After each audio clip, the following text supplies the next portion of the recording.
So, in May of 2022, a U.S. House subcommittee held an open hearing on the UFO phenomenon. Scott Bray, who we saw earlier, was a deputy director of the Office of Naval Intelligence, and he described the type of expertise they brought in to staff the UAP task force. Additionally, subject matter experts from a wide variety of fields, including physics, optics, metallurgy, meteorology, just to name a few, have been brought in to expand our understanding in areas where we may not have organic expertise. In short, we've endeavored to bring an all-hands-on-deck approach to better understand this phenomena. Now, I know he said there were others too, but from what he listed, it sounds like they've already got an identification in mind. It sounds like he's already decided these are extraordinary craft. People like physicists and metallurgists are qualified to analyze an actual physical object. And that's a completely different skill set than trying to identify a blob in the low information zone. I think having a metallurgist on the task force would be a good idea if you have some metal to study. A lot of these samples that we see being talked about have a very dubious provenance. Some of them were just sent in anonymously with strange letters to radio shows like 20 years ago. Remember that in every UFO case in history that has been solved, in not one instance, not a single one, has the explanation turned out to be an extraordinary craft. So the UAP task force seems to be stacked with people whose expertise is the least likely to be needed. So let's go back to the explanations for UFOs that were ultimately identified. And since those will explain most future UFOs too, let's suggest some experts more likely to be successful. The number one explanation of solved UFO cases is misidentification of celestial objects. Now, the task force is in the ballpark with their meteorologist, but what they really need is an astronomer. The people who spend the most time looking at the night sky, astronomers, never report UFOs. And that's because, for the most part, we know what we're looking at.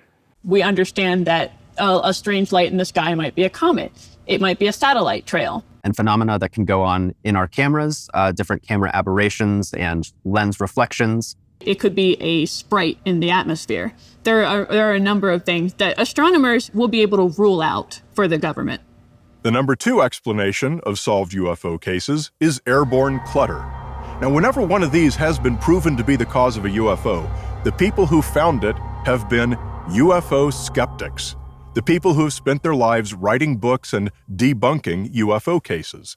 Now, I know that sounds bad to some of you, like they wouldn't be very impartial, but they would be the only task force members with actual experience doing the job. And they've done it for decades in many cases. Scott Bray said he wanted an all-hands-on-deck approach. Well, even if you don't like UFO skeptics, their perspective is one any truly objective task force must include.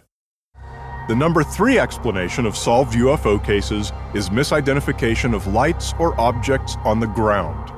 This suggests to me what I think is the single most important expert the task force should have, and that's an experienced air crash investigator, someone from the NTSB. These are the best experts in what kinds of things confuse pilots or cause them to be fooled.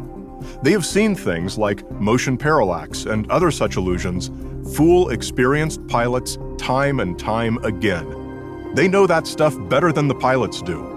My bet is the air crash investigator would solve more UFO cases than anyone else on the team. Or even better, crowdsource it. I actually have basically a team of people that help me with these things.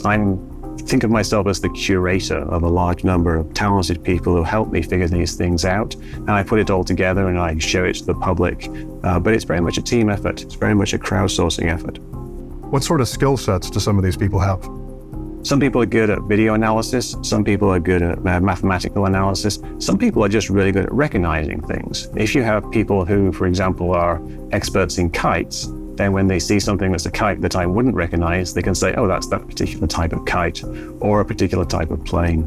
People are experts in aviation. Some people excel in geolocating things, tracking things down where they are and what time of day it is and things like that. And some people are just good to bounce ideas off. Having physicists and metallurgists on the task force might sound impressive, but honestly, it's the wrong skill set for the job.